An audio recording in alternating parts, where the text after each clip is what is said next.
Vivir con sentido, un programa que te apapacha.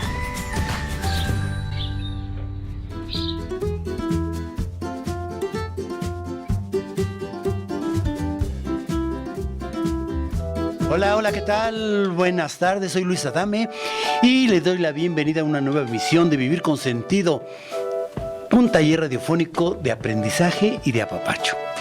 Fíjate que hoy vamos a tener un programa muy interesante, muy sabroso. Hoy vamos a platicar con Dharmachari Upekshamati, fundador de los centros budistas de la Ciudad de México.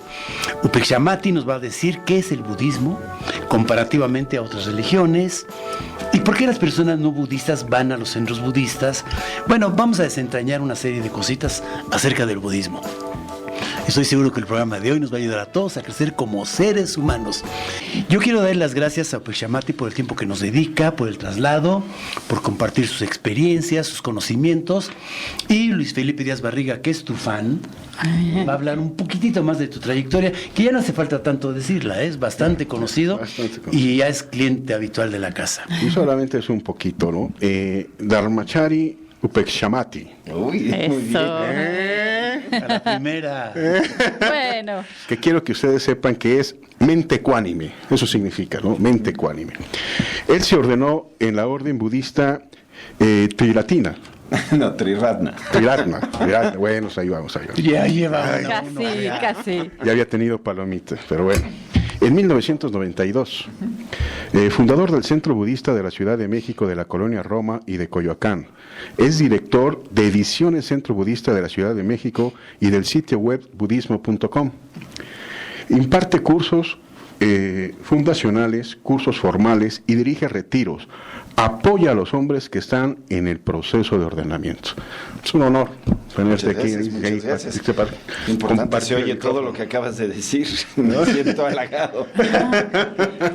No es poco. Upekshamati. ¿Qué quiere decir Upekshamati? Upekshamati, bueno, en realidad lo que quiere decir es que, como en todas las religiones, cuando tú tomas una convicción, un compromiso, se te otorga un nombre que corresponda a esa aspiración, ya sea el cristianismo lo hace, el islam lo hace, algunas formas de hinduismo, todas las religiones, ya que tienes una convicción más definida, te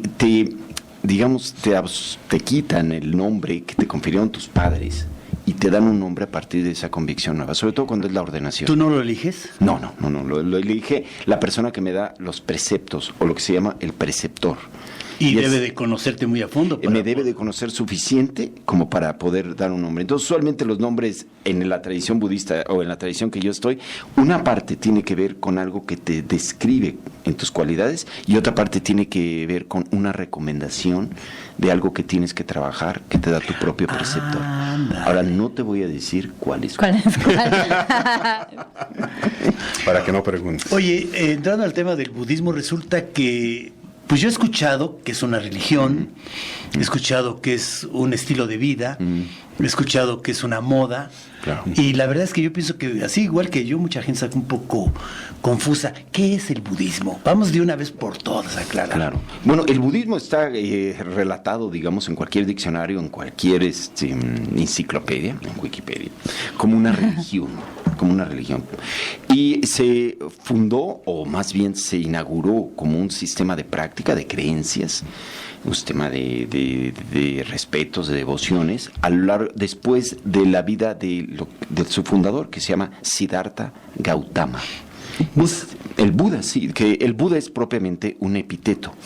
Es una forma de describir el logro que tuvo.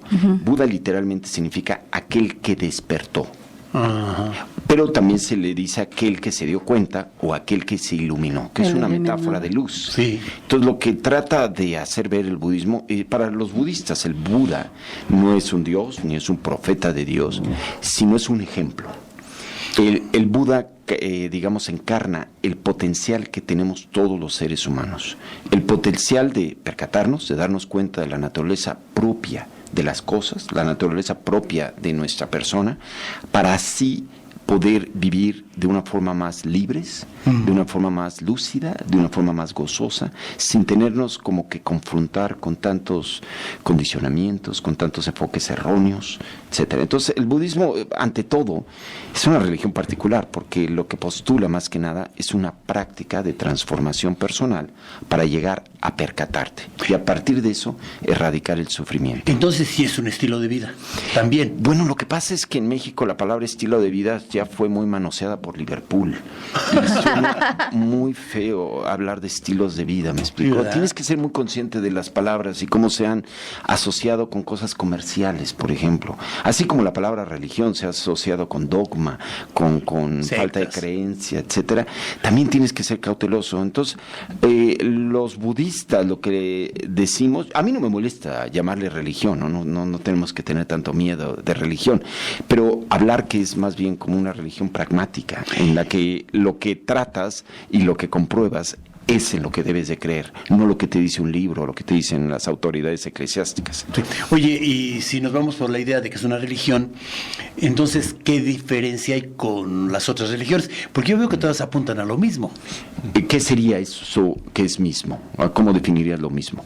Pues creer en un Dios, un arrepentimiento, un perdón. Pecado.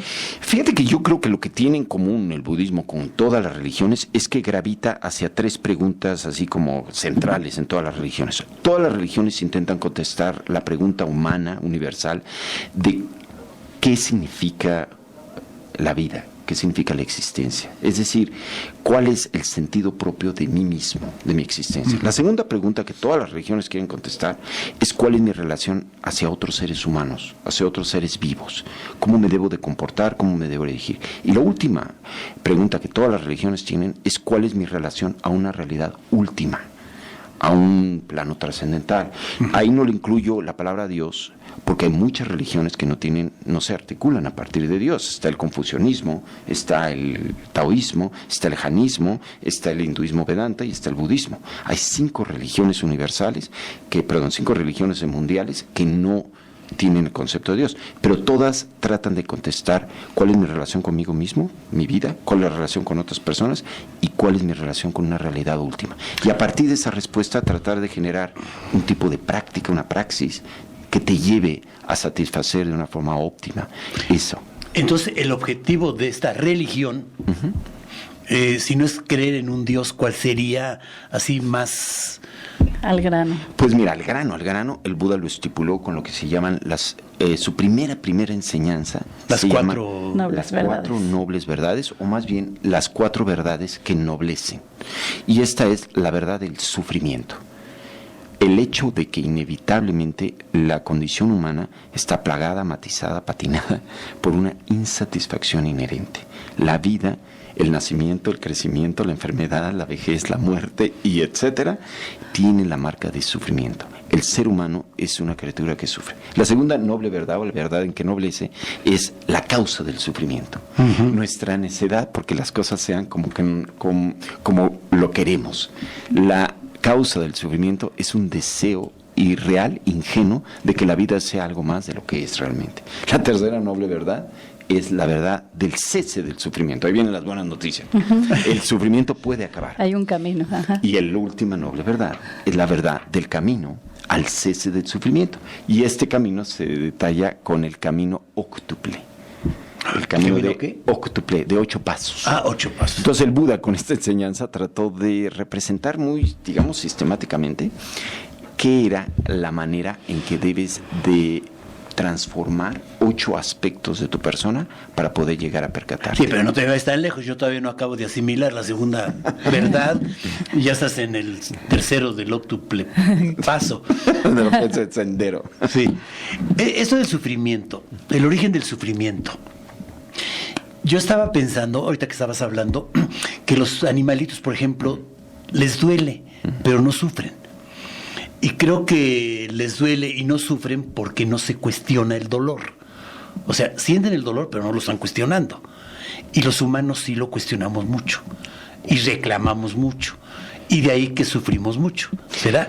Bueno, es que depende cómo lo definas. El dolor es un estímulo preventivo que te hace tu organismo para detectar cuando algo no está funcionando, cuando tu organismo está vulnerable. Sí, es necesario. Y todos los seres con un sistema, digamos, relativamente biológicamente evolucionado, tienen un estímulo de dolor. Todos los animales sí tienen dolor. Las aves tienen dolor, los insectos tienen dolor y demás.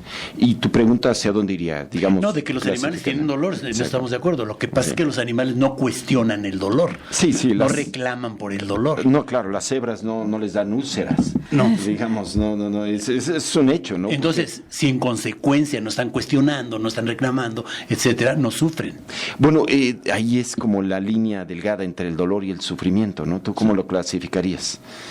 ¿Hasta qué punto el dolor se vuelve sufrimiento? Es que también tiene que ver con los conceptos que tienes como ser humano del futuro. El sufrimiento tiene mucho que ver con lo que va a pasar, cómo, o sea, a dónde voy, qué es la muerte, ¿sí o no? Entonces tiene mucho que ver con eso y eso no lo tienen los animales. Sí, exacto. Eso es lo que... Sí, los animales tienen como un sentido instintual más... Conservación actual. Sí, de que saben que hay dolores naturales y necesarios o casi inevitables. Y no se están peleando con ellos. Los seres humanos no sabemos a veces distinguir entre este dolor no lo puedo cambiar. El dolor que me da el tráfico, el dolor que me da el cambio del clima, el dolor que me da cuando una persona, como dicen, el amor acaba y una persona se va. Eso es natural. O eso las le pasa a muertes, por todos. ejemplo. O la muerte, o el deceso de alguien, ¿no? Exacto. Hay en la vida tantas cosas, y creo que mucho de la sabiduría que tiene que ver con dejar de sufrir es empezar a distinguir este tipo de dolor es natural. No me lo está dando ninguna deidad, ni el universo, es natural. Ni es un castigo. Exacto, ni es un castigo. Y tengo que normar un poquito, casi detener mi mente a crear escenarios catastrofistas. Sí, pensamientos inútiles. Que es- O o sea, que es lo que proyectar, dices, ¿no? Precisamente, uno normalmente, o hay muchas veces, que las personas empiezan a imaginar cosas que no están sucediendo y cosas que se empiezan a imaginar que los hacen sufrir, o sea, los viven como si realmente estuvieran sucediendo, Claro. pero no están sucediendo. Hay un cómico que lo dijo muy bonito que dice, soy un hombre, ya estaban a punto de morir, y decía, soy un hombre que ha pasado incontables padecimientos. La mayoría de ellos nunca sucedieron. Claro. Nunca sucedieron. Nunca Y sucedió. todo pasó en su mente. Están padeciendo cosas en su mente. Y ¿Cuándo va a pasar? ¿Qué no va a pasar? ¿Cómo va a pasar? ¿Y qué va a pasar conmigo? Y las proyecciones también tienen que ver con eso, ¿sí o no? Tú proyectas tu dolor cuando es demasiado para ti en echar culpas, incluso a un Dios, a la vida, al clima, y entonces eso lo hace imposible resolver. Ay, pero es tan rico. O sea, la gente claro. te evita tanta Es muy responsabilidad. cómodo, exacto. La ignorancia es dicha, acuérdate. Sí, es muy Entonces, cómodo, echarle estoy la de acuerdo culpa contigo. a un Dios o a... Fíjate que ahí me llama la atención esta parte de el imaginario que nos hace sufrir con lo que dices de Buda, que llega a una parte de la iluminación. O sea, ese imaginario, me lo imagino yo tal vez oscuro, que no existe, Ok. y esta parte de un Buda que aparte dices, es un ejemplo, me da la impresión que es algo aspiracional. Ok. ¿Eso para ti consistiría en no real, digamos, real, o es como un... Pues me da la impresión que cuando tú dices, llega la iluminación, es como que llega lo real, precisamente. Sí, fíjate, es un problema, ¿no? Y aparte aspiracional, un real al que puedo llegar yo.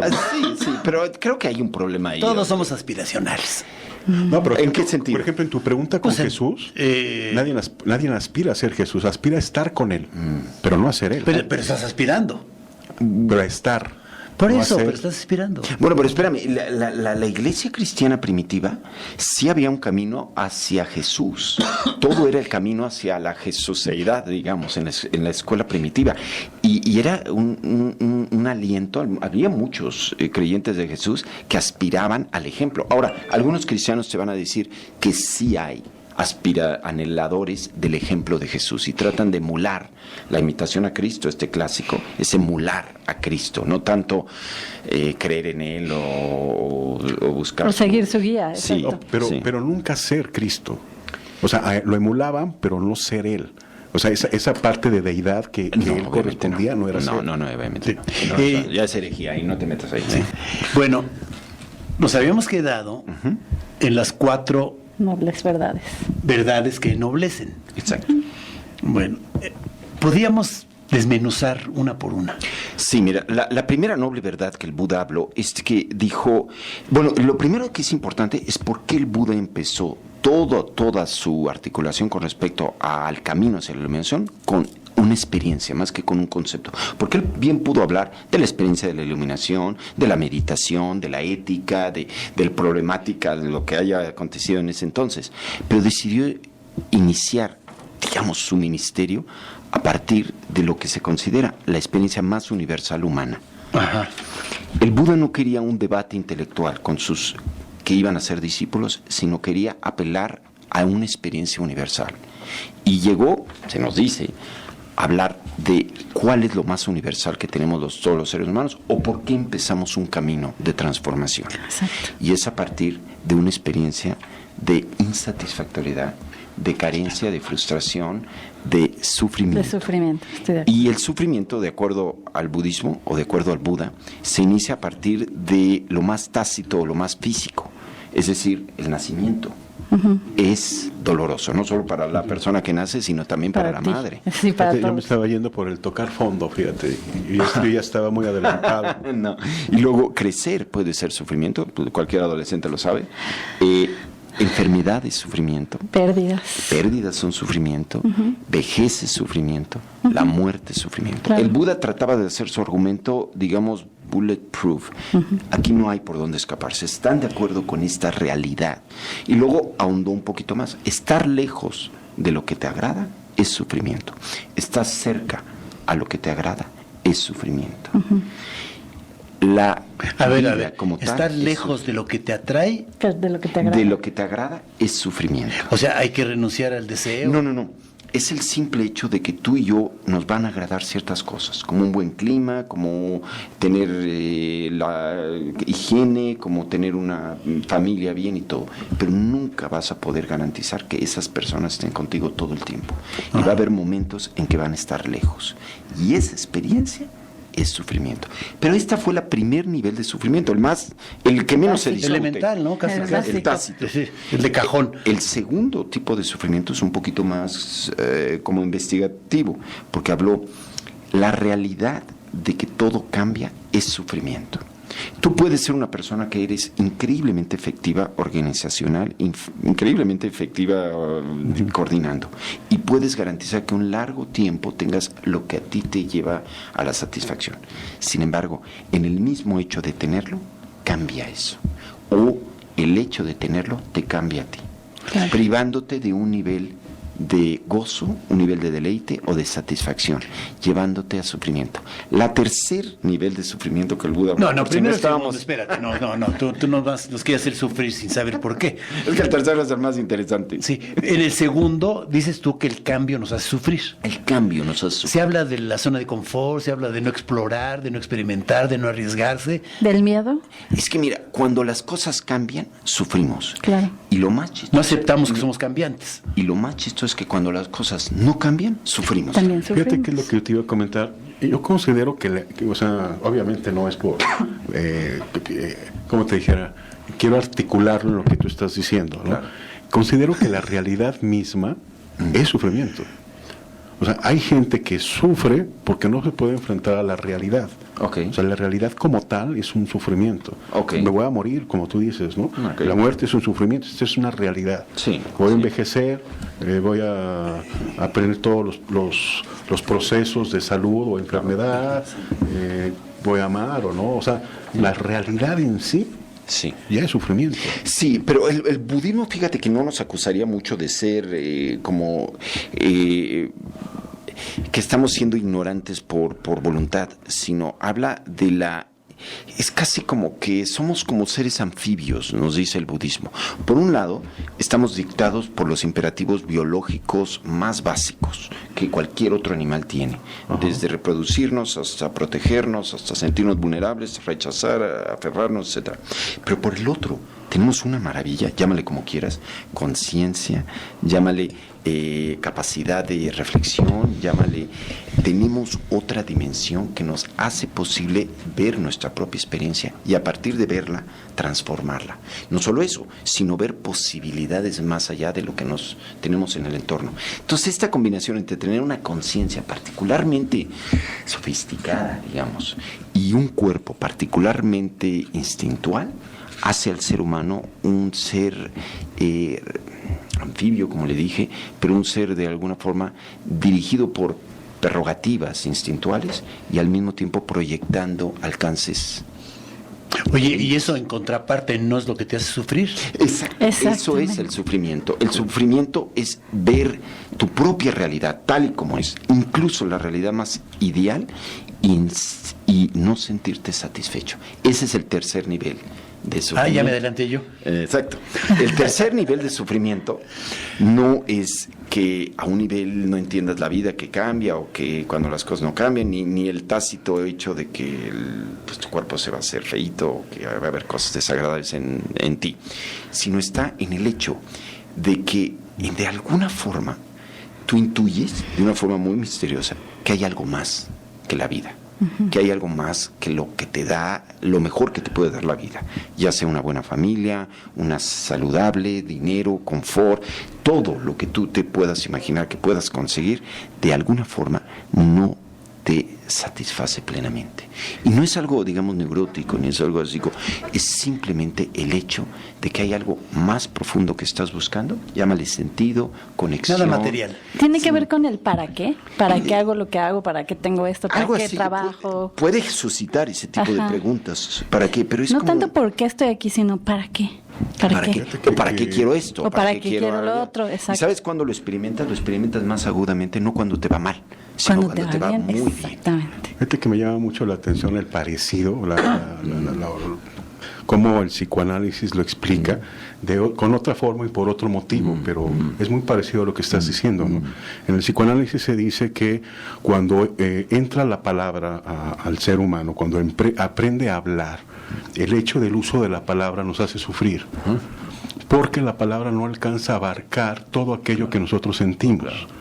Entonces tú quieres, por ejemplo, enojarte, no sabes si dijiste las palabras suficientes cuando te enojaste, o si utilizaste el tono adecuado, o cuando te sientes feliz y no hay palabras que expresen eso que tú quieres decir y sentir. Y ese hecho de que la palabra entra, entonces los vuelve sufribles. Claro. Y vulnerables. Y al mismo tiempo menciona en el psicoanálisis que estás diciendo tú, ¿no? Que se me hace interesante. Y hay algo en el fondo que nos dice que todo eso puede cambiar. Sí. ¿Y la 4?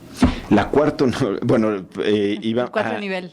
Bueno, ese es la primera noble verdad. Sí, Espera. este es el cuarto sí, nivel que de son 3 sufrimiento. niveles de sufrimiento, Exacto. claro. La segunda noble verdad es así, el Buda dijo, es la verdad del deseo. La causa del sufrimiento es el deseo. Ah, mira, yo me había adelantado. O la aversión, van en pares los dos. Van en pares, ¿verdad? El deseo porque, o sea, digamos, tú tienes el hecho inequívoco tácito de tu, digamos, contingencia como ser biológico, de que creces, te deterioras, envejeces y mueres. El hecho de que deseas que las cosas que son como son sean diferentes. O que estás resistiendo cuando las cosas se manifiestan de una forma o con una lógica completamente natural, como es la enfermedad, la vejez, la muerte, etcétera. La vida, a la vida, paradójicamente, no paradójica, sino de una forma cómica, casi trágica, no le importa lo que nos gusta o no nos gusta. No. Y nosotros creemos que la vida debe ajustarse a nuestros gustos y disgustos. Y cuando no pasa, ese deseo irresuelto, esa aversión, esa resistencia, añade otro nivel al dolor. Al dolor de la pérdida, al dolor de la vejez, al dolor de la muerte, se añade otro porque lo estás resistiendo. Y el apego, ¿no? En mi opinión es apegarte a, Sí. no permite, o sea, no ver la realidad como es, como tú dices, ¿no?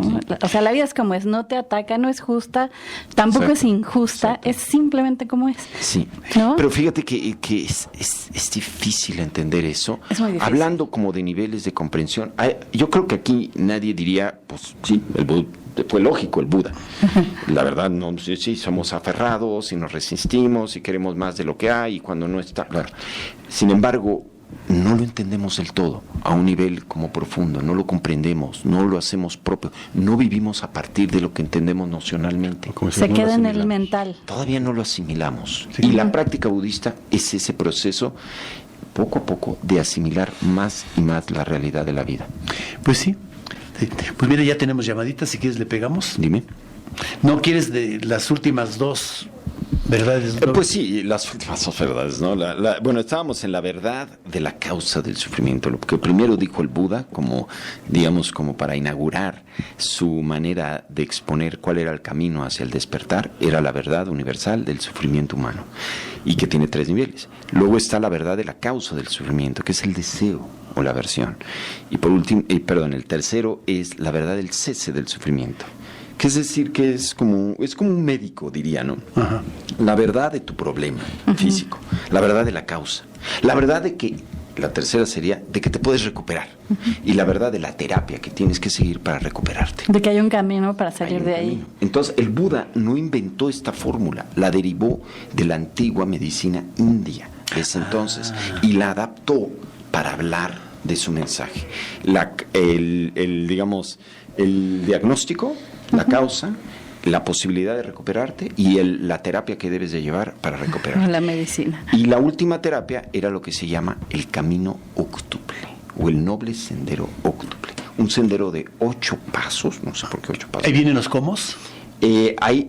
No sé si serán cómodos, pero ahí viene detallado, sistematizado cuál es el camino que debes de seguir, donde estés para llegar a la iluminación.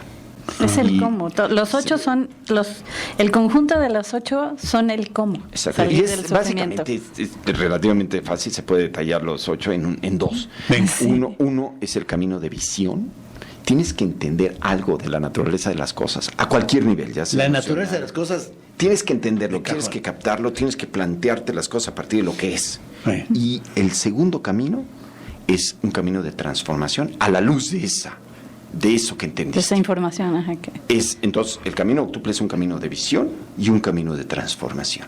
El primer eslabón es el camino de darte cuenta, de entender lo que es la vida, lo que sea, y los demás son pura transformación. Tienen que ver con tu forma de vivir, tu forma de adquirir tu sustento, tiene que ver con tu habla, tiene que ver con tus emociones, tiene que ver con... O sea, tienes que renunciar a muchas cositas. No, sí, es que depende, ¿no? La palabra renuncia no... Adecuar, yo le diría, Adecuar sí, es más, eso me gustaba es más. mucho mejor. Sí. Tienes como que... Y es un proceso, no es algo como de que te desprendes y ya haces. Es un proceso, poco a poco, gradualmente vas haciendo cosas que te hacen adecuarte. Y además es un una poco más a las elección. cosas. O sea, tú eliges eso. Es decir, quieres liberarte del sufrimiento, eliges eso. Exacto. Es así de simple. No quieres, no hay problema. Es tu Está elección bien, también exacto. vivir en el infierno. Sí. ¿No? Oye, se oye un poco conductual, ¿es así? Sí, completamente. Completamente Muy conductual. Totalmente. Es una palabra adecuada, digamos, es una aproximación, digamos, psicoterapéutica que ahorita está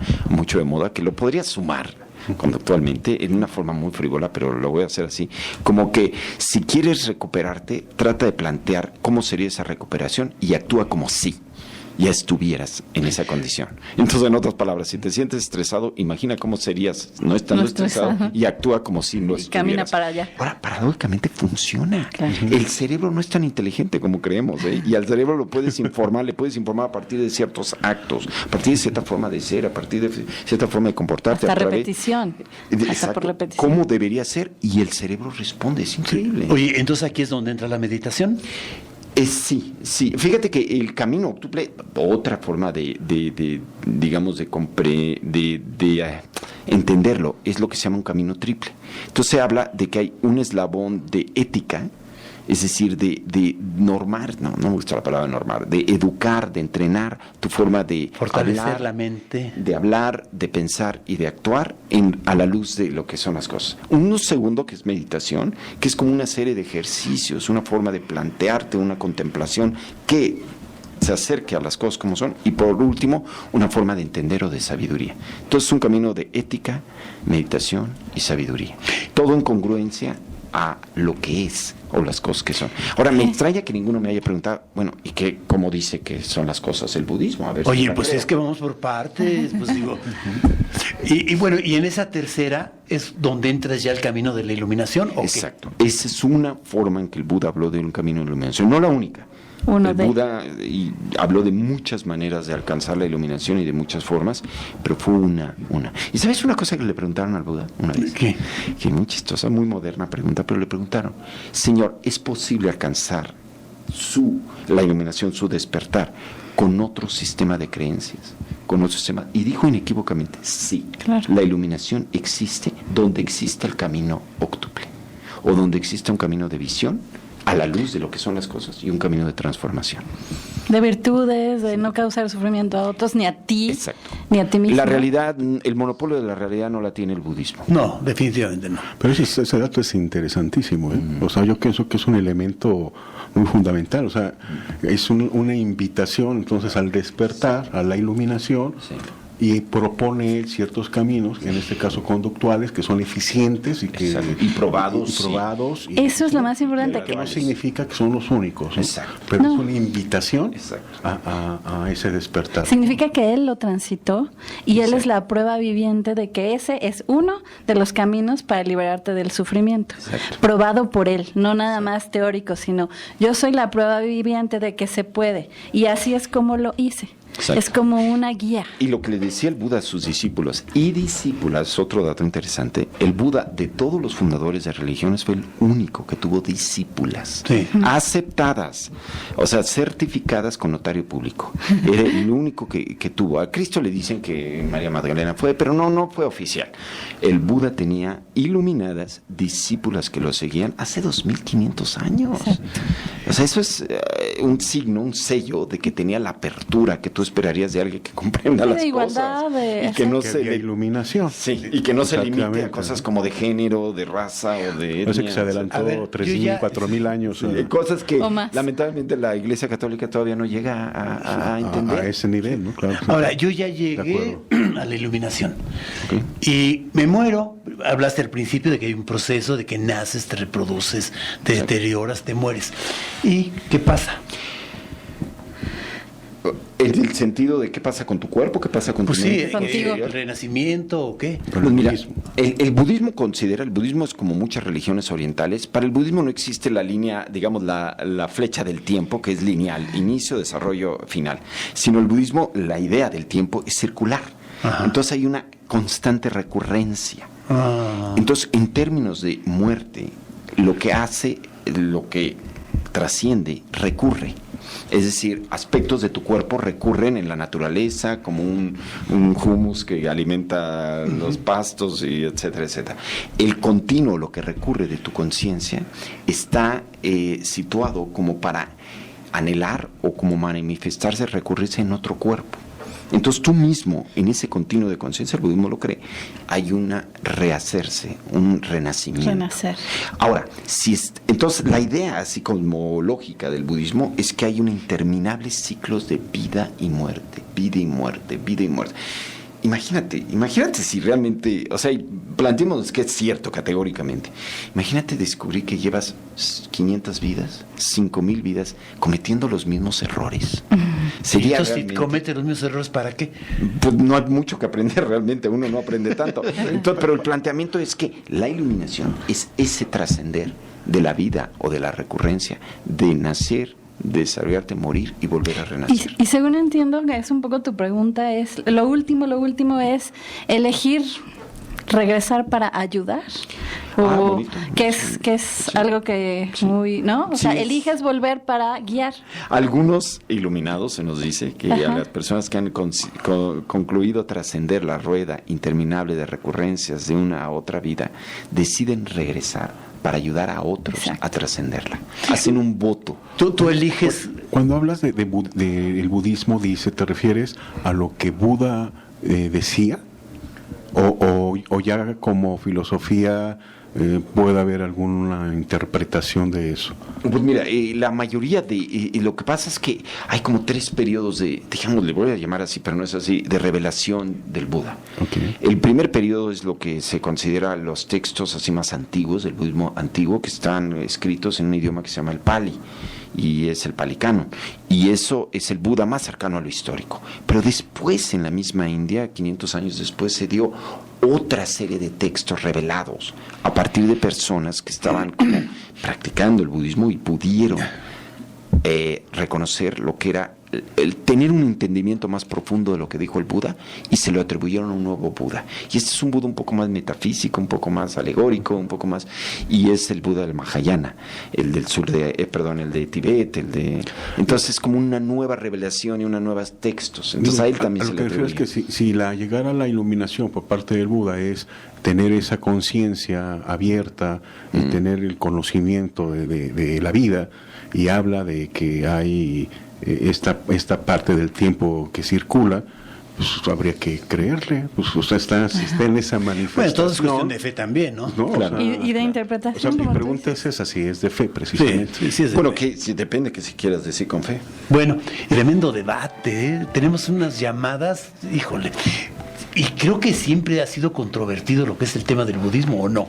Todavía es un área un poco desconocida. Hay muy pocos centros budistas en México, y casi todos se conjuntan en la colonia Roma. Les bromeo muchas veces a la gente que va al centro budista que hay más centros budistas que Oxxos en la colonia Roma. Sí. Muchísimos. No sé por qué todos quieren estar Oye, en la colonia Roma. ¿por qué van no budistas al centro budista? Es un buen punto, fíjate. No te oí bien, perdón. Es un buen punto. Sí. La verdad, no me gustaría creer que porque están buscando la iluminación de todo, pero no. Yo creo que una de las cosas que si le preguntaras a la mayoría de los budistas que no nacieron budistas, ¿por qué son budistas? Te van a contestar con toda honestidad, porque es práctico el budismo. La gente, mira, a pesar de que hay sistemas increíbles, edificios lógicos y válidos a varios niveles conceptuales, filosóficos, rituales, ceremoniales, espirituales, incluso terapéuticos, algunos de ellos no tienen lo concreto, lo práctico, lo pragmático que encuentras en cosas como la meditación y el budismo. Y lo vivencial. Y lo vivencial. Que verdad, Sí. yo lo que veo es que es 100% efectivo y directo. Sí. Aspectos como profundo. mindfulness, o sea, te dan una Exacto. pauta clara e inmediata desde la cual puedes transformar algún aspecto de tu mente o de tu experiencia. Y eso es un bálsamo para muchas personas. Exacto. Cuando muchos sistemas se vuelven eternos y no son, a veces son cuestionables qué tan efectivos son, y requieren mucho nivel de creencia, de fe. De creencia. El budismo no, desde que llegas, mira, la mayoría de la gente no está buscando budismo, está buscando yoga, está buscando meditación, está buscando curiosidad. Liberarse del Curiosidad, la estrés. moda que decía hace rato. Sí, o sea, tampoco hay que irnos, ¿no? Pero, ok, que le entren, Que y le entren. algo les cae en el momento Seguro. que oyen. Y la mayoría de la gente te da testimonios bien chistosos, ¿no? Como que lo llevó la novia. No sé qué, para qué, pero lo llevó la novia y lo llevó a un amigo y el doctor le dijo, y de repente... Y van más mujeres que hombres. Fíjate que sí Sí. van más mujeres, pero se quedan más hombres que mujeres. Mira lo que somos más consistentes. No tengo idea, pero hay un factor. En los que más han pedido ordenación y más están comprometiéndose, muchas veces son hombres. No muy grande la diferencia, pero son hombres. Miguel Franco, yo tengo un dolor físico provocado por insuficiencia venosa y no podía entender. Estoy tomando terapia con el psiquiatra para entender el por qué. Comprendí que es por la edad y continúo en proceso, pero sí hay dolor. ¿Meditación? Puede ser, depende. Realmente cualquier cosa le puede ayudar. Y cualquier cosa, desde ejercicio, una dieta, tomarse un descanso y sobre todo la meditación. Lolita, David y Erika. Esta familia nos encanta, sí, nos saludos. encanta. Los felicito por el programa, Luis, Ana Paula, Luis Felipe y obviamente al super invitado, que me es muy complicado de entender, pero lo escucharemos para saber del budismo. En otras palabras, no lo entendemos, pero nos cae bien. Sí. Magdalena Guerrero, ¿para ser budista se tiene que ser vegetariano? Interesante pregunta. Pues mira, no, yo creo, el Buda no era vegetariano, eso hay que decirlo. Exactamente. El Buda no comía carne, nunca la comía cuando había sido sacrificado el animalito para su consumo, pero de ahí se derivó muy consistentemente que prácticamente todos los budistas que tienen un nivel de convicción son vegetarianos. No hay ningún budista prominente a un nivel internacional que no lo sea. No tiene. Tú te puedes iluminar sin serlo. Teresa Pimentel, darnos cuenta y entender por nosotros mismos nos lleva a la sabiduría, pero siento que es muy complicado. Pues sí. Todo es un proceso. Pues no complicado, doloroso puede ser, yo digo. Yuli Valencia, ¿cuánto tiempo se sugiere meditar al día? Pues fíjate que hay estudios específicos de cuánto tiempo puedes meditar para sentir un beneficio. ¿Y sabes cuánto tiempo es? 15 minutos diarios. Más o menos, 13 minutos. Han llegado incluso con la precisión de 13 ¿Por qué minutos. me escatimas 2 minutos? Hubieras dicho, sí. Perdóname. Bueno, quise ser preciso, pero estudios han demostrado que personas que meditan regularmente por 13 minutos al día han experimentado cambios en la manera en que responden a sus emociones, en la manera en que están conscientes y concentrados en su entorno y pueden mantenerse, en la continuidad de propósito que tienen en cosas. Son medibles o digamos métricas muy específicas que ayudan a los psiquiatras y a los psicólogos a saber, y se ha determinado por 12, 13 minutos. Eso no significa que solo medites 12, 13 minutos. Eso es como puedes estar horas. Hay quien va creciendo, ¿no? Sí, ¿no? Pero creo que es bueno por ese tiempo. 15 minutos. Heidi López, ¿siempre se renace en otro ser humano? Sí, quiere decir que a otra especie, de otra... Pues yo pienso que los animalitos cuando se portan muy mal, renacen en un ser humano, y en ser humano que se portó muy bien, renace en un animalito. Es que sí hay corrientes budistas que establecen que renaces en animales y te portas mal. Yo y sé, así. pero mira, ponte a pensar un poquito. Esta Bertrand Russell dijo algo una vez muy interesante. Dijo, mira, no importa qué tan inteligente sea mi perro, nunca va a poder decir lo que tú y yo sabemos de hecho. Claro. Que su padre perro hizo todo para que fuera un buen perro. Sí, ¿verdad? Es increíble. Decir, los seres humanos tenemos una capacidad de comprensión tácita que ningún animal, por más inteligente que sea, la puede tener. Claro. Ahora, para revertir ese proceso, vas a tener que enajenar tu conciencia reflexiva durante mucho tiempo y muy sistemáticamente. Y eso no se hace fácilmente. Entonces, toda la idea de que podemos renacer como animales, realmente creo que es un mito. Claudia González, ¿qué es el nirvana? Bueno, el nirvana, estrictamente como palabra, es la cesación de las pasiones. ¿La qué? Cesación de las pasiones. El cese de las pasiones. El cese de las pasiones. El Todos casi quieren llegar al incinera. nirvana. Bueno, depende, las pasiones, ¿no? O sea, eso hace parecer que iluminarte vas a acabar siendo como un brócoli existencial, ¿no? Suspendido en la nada. No, lo que está hablando es de que el nirvana es propiamente, se le da analogías más bonitas como es la cueva fresca después de un día extremo de calor. Ay, qué o bonito. días. Algo refrescante. Sí, la isla tranquila después de una marejada, una tormenta, un trayecto de tormenta. Le da muchas analogías que tiene que ver con lo opuesto por lo que padecemos o sufrimos. Fíjate que un amigo decía el descanso del deber cumplido. Ándale, es bonito eso. Yolanda Gallegos, ¿cuáles son las 4 nobles? Bueno, ya las dijimos. La verdad, el Yo sufrimiento, creo que la vamos a hacer un causa. programa de las 4, ¿no? De una Sí, vez. Y sí. en cada segmento una. Ándale. Y la Eso es bonito. desglosamos y Sí. todo el rollo, ¿no? Rosario Centeno, ¿cualquier persona puede ser budista? Yo creo que sí, ¿no? Realmente el budismo es muy chistoso porque lo que es budismo no es un acto de fe, de que tú, digamos, te añades a la idea de la iluminación o al Buda. No existe un acto de fe que te haga que te dé una conversión. La conversión en el budismo, realmente, si hubiera una conversión en algún momento, es a partir de entender la vida como insatisfactoria y tratar de hacer algo a partir de eso. Supongo que se refiere, si eres de otra religión o algo así, si puedes tener dos religiones, por decirlo, si puedes ser católica y budista. Ah, interesante, no lo había interpretado así. Pues depende, yo creo que al principio la mayoría de las personas son católico-budistas. Sí. Y Mario, está bien, no tiene ningún pues problema. es como los guadalupanos, ¿no? Que hay más guadalupanos que católicos. Pero fíjate que en la búsqueda del despertar, por ejemplo, había un católico muy famoso, Anthony de Melo, Exacto. que buscaba el despertar Sí. Y no se retiró de... No se retiró y murió muy trágicamente. Mario Ocaris de Escapotzalco, una felicitación al tema y al invitado. Mario Ocaris, ¿no es familiar? Muchas gracias. Sí, es mi primo. ¿Qué tan importante es la mantralización para encontrar la paz en el cuerpo Ay, qué bonita pregunta. o en la mente? Pues mira, lo que se llama mantralización es la pronunciación o la repetición de una mantra. Y la mantra es un sonido, un monosílabo, el cual evoca alguna de las cualidades de la mente iluminada.